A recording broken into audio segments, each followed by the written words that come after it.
रुक रहा साला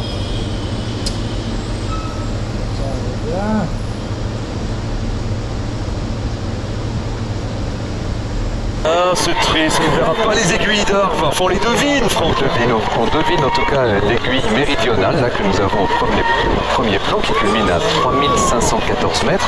Mais derrière, nous surnomme la tête, c'est-à-dire à 1 mètre que ça voisine. Là-bas est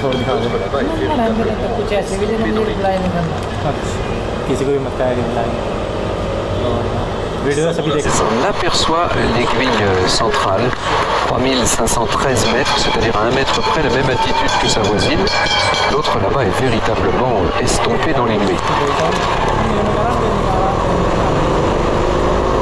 Ça roule à Saint-Jean-d'Arve. Alors nous sommes sur le domaine des Cybèles, sur l'un des 11 villages ou stations qui composent ce domaine des Cybèles. Saint-Sornin-d'Arve, Saint-Jean-d'Arve, le Corbier, la Toussuire, les Bottières, Saint-Colomban, les Plats, etc.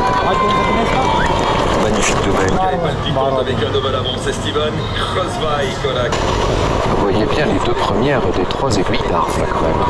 Il a fallu simplement aller contourner le nuage. C'est un jeu d'enfant pour les équipes de Jean Morisson, ça vous savez.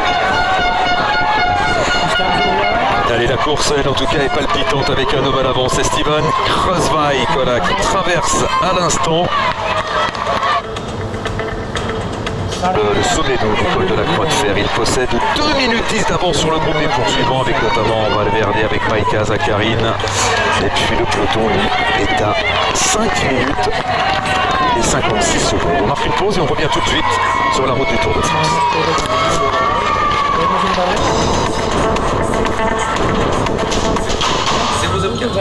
Je m'appelle Dan.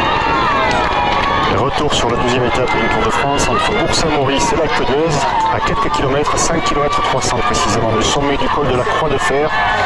Deuxième. Le seul en tête, Steven Kreuzweig. Et à l'arrière, c'est l'hécatombe pour les sprinteurs, Thierry Adam, avec un nouvel abandon annoncé. Ah bah vous l'avez plus que moi alors. Alors et bien voilà, on l'a exactement à l'image. Fernando Gaviria vient d'être annoncé comme ayant quitté la course après. C'est la fin de la Croix de Fer, comme Marion Rousse le dit. À passer à la trappe. Vous savez aussi bien que moi comment c'est la fin de la Croix de Fer.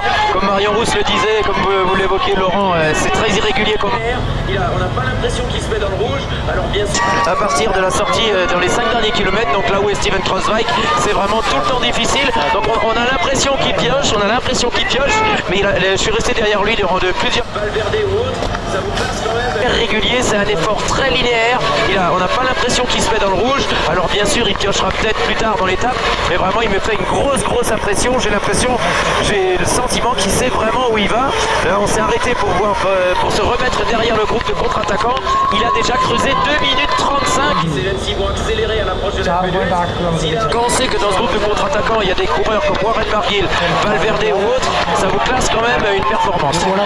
Bien parti pour gagner les 1 minute au pied de l'Alpe d'Huez, sur le peloton j'entends, ça peut suffire parce que c'est quand même un garçon très solide, Kreuzweig. Mais bon, c'est le charme du vélo, Laurent, même avec un peu d'expérience, on ne peut pas savoir si ça va le faire ou non. Il peut exploser d'un moment à l'autre, mais c'est vrai qu'avec l'apparition de Oliver, il essaie de accroître son avance, 2 minutes 51 sur les poursuivants, 6 minutes 20 sur le peloton.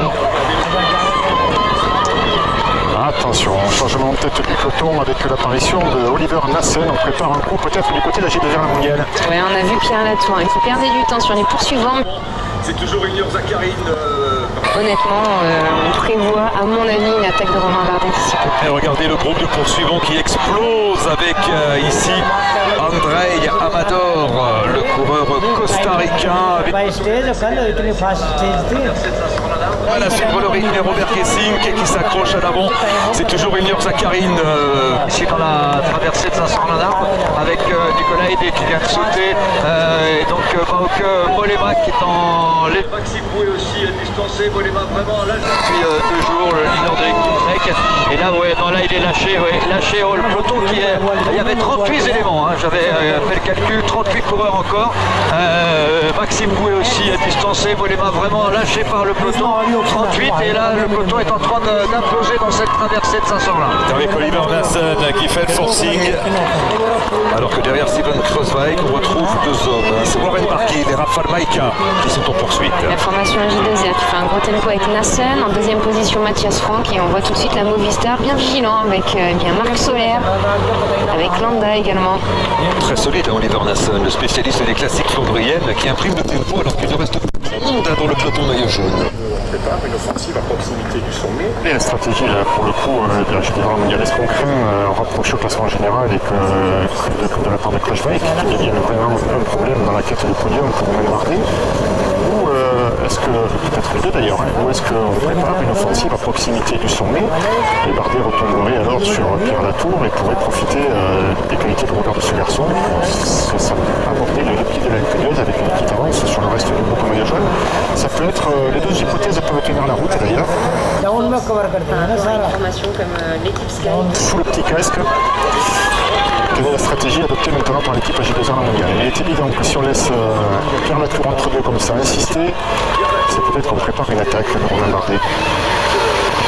Et comme l'a dit Thomas Voeckler, c'est vrai qu'il y aura de nombreux kilomètres de vallée pour aller rejoindre l'Alpe d'Huez. Et Romain Bardet, s'il partait tout seul, eh bien, il laisserait forcément beaucoup de force par rapport à une formation comme l'équipe Sky, qui eux sont pour l'instant toujours nombreux à l'avant du peloton. Regardez le classement général virtuel, Steven Kruijswijk, l'homme de tête, qui devance Geraint Thomas de 3 minutes et 31 secondes. Le point sur la course. Bellizotti qui cède, une équipe un petit peu en perdition, Thierry, c'est l'équipe BMC. 2 minutes 32 d'avance. Nassen insiste. Et Franco Bellizotti qui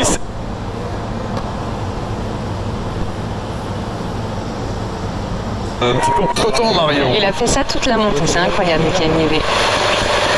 Niévé, c'est un garçon qui a pas d'explosivité de certains coureurs, mais qui a une grosse endurance, ça sera la ronde pointillère. Une grosse capacité à résister longtemps aussi, et qui revient donc. Et parfois on le voit caler. Pierre Latour qui a moins d'une minute d'avance sur le groupe maillot jaune. Ah non, il va servir de point d'appui. Ah oui, c'est sûr, parce que le groupe maillot jaune est emmené par les AG2R La Mondiale, enfin par Mathias Franck et par les coureurs de la Movistar. Ce que l'on peut craindre, si toutefois il ne parvient pas à basculer au sommet tout seul, Pierre Latour, c'est qu'il se grille, qu'il grille des cartouches entre deux et si loin de l'arrivée. Il y a son maillot blanc sur les épaules. La menace d'un coureur comme Egan Bernal, il y a la menace de Guillaume Martin, même si Guillaume Martin semble moins fringant sur ce Tour de France.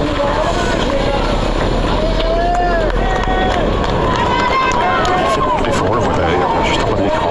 Pierre Latour avec le peloton qui est déjà pas loin derrière. Il risque d'être repris avant même que Romain Bardet, s'il en a l'intention, puisse s'attaquer. En tous les cas, c'est pas obligé. Si la stratégie, c'est de lancer une attaque de Bardet pour que Pierre Latour lui serve de soutien, il va falloir qu'il se dépêche de le faire. Et on a vu Landa parler tout à l'heure à l'oreillette et surtout Marc Soler prendre un gros relais. On a l'impression que ça accélère dans ce groupe des favoris. Groupe des favoris avec Guillaume Martin qui s'accroche à qui fait l'élastique, devant lui Adam Yates. Et puis Antoine Toulouk également, le jeune. L'Auto NL. Ouais, c'est Il se revient en difficulté derrière. Il perd du monde, au sein de la formation Sky. Bon, il n'est pas encore distancé, mais il est en train de caler un petit peu. Enfin, on est à 2 km 500 du sommet, il n'y aura pas de quoi creuser des écarts importants. Au du jour, Steven Kruijswijk, alors que Thomas Voeckler, lui, est avec Alejandro Valverde et Pierre Rolland. Et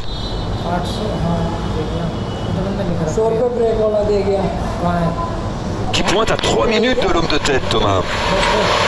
Ouais, 3 minutes, ce groupe à 3 minutes, donc je pense qu'en tête de course, Steven Kruijswijk, ensuite 3 coureurs, vous l'avez dit, ensuite 4 coureurs, donc Pierre Rolland, Robert Gesink, Ilnur Zakarin et Alejandro Valverde, tous les autres ont lâché prise. C'est vraiment un combat, j'ai envie de dire, ouais, c'est presque un... Ils sont à bout, il n'y a plus d'histoire de stratégie, ils appuient sur les pédales, ils sont vraiment, le départ d'étape a été très rapide, là les 4 coureurs se relèvent et ils en gardent pas sous la pédale. Montagne, alors que là, Mathias Franck s'écarte. On a vu un gros relais de Marc Soler. Il n'y a plus personne avec Romain Bardet. Il y a Pierre Latour qui est devant, mais qui est en train de faire un gros effort depuis de nombreux kilomètres déjà. Et il est tout seul, Romain Bardet. Ouais, confirmation avec Thierry. Ouais, bah oui, alors on a vu tout à l'heure Oliver Nassen qui a fait un gros effort et qui a été distancé. C'est au tour de Mathias Franck qui a toujours le coup de gauche bandé. Il est tombé l'autre jour dans l'étape sur Amiens. Et Antoine Toulouk.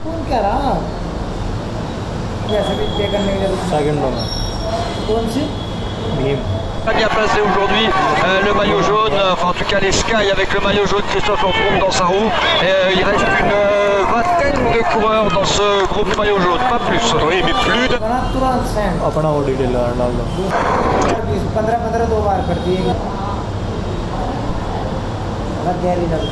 2 minutes 51, on retrouve Kreuzweig à un peu plus d'1 kilomètre du sommet du col de la Croix de Fer. C'est un sacré numéro. Il est incroyable parce que regarde.